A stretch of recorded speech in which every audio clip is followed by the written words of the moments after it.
के हम प्रणाम करै छी। हम आशा देवी भगवान शिव चंद्रमौली के भजन लऽ कऽ आयल छी, तऽ सुनू। अहाँ सबके नीक लागत तऽ कमेंट में जरूर लिखब। गे माई नितौरी गौरी शिव के मनावती, करू बिगहा दुई के तगे माई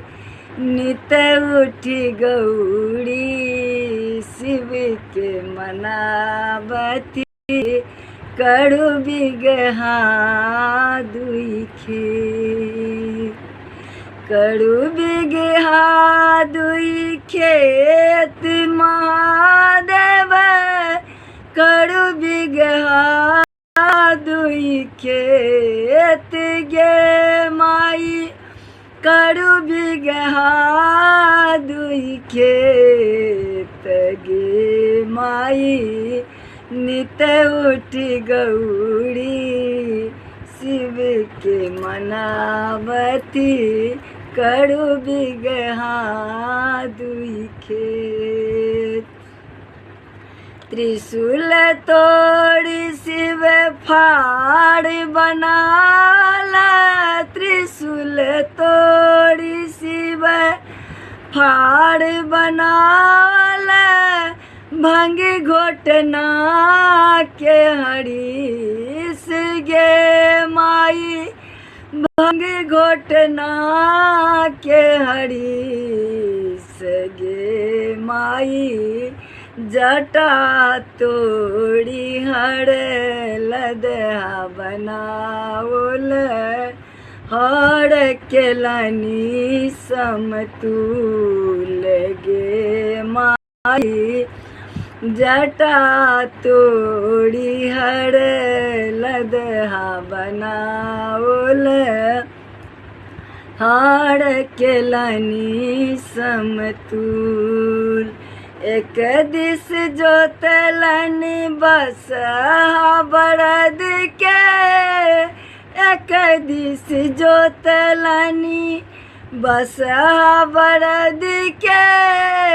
एक दिस जोतलनी बाघ गे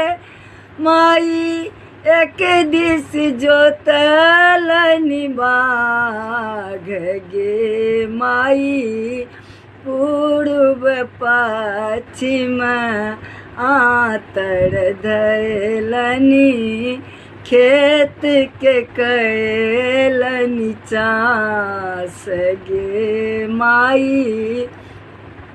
पूर्व पश्चिम आतर धैलनी, खेत के कैलनी चास गे माई, नित उठी गौरी शिव के मनावती, करू बिगहा दुई खेत। एक दिस बुनलनी आक धतूरा, एक दिस बुनलनी आक धतूरा,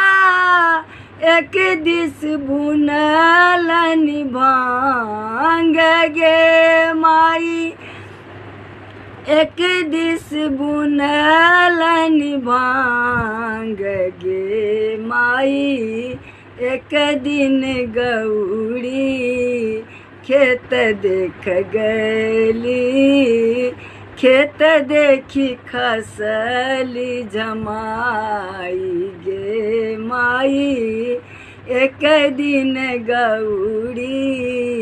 खेत देख गली, खेत देखी खसली जमाई गे माई, केहन भोला के ज्ञान गे माई, केहन भोला के ज्ञान।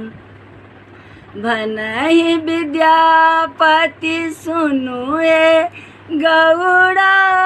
भनहि विद्यापति सुनु ए का त्रिभुवन नाथ गे माई इहो थी का त्रिभुवन नाथ गे माई तीन भुवन के इहो बड़ी दाता दाता भोलानाथ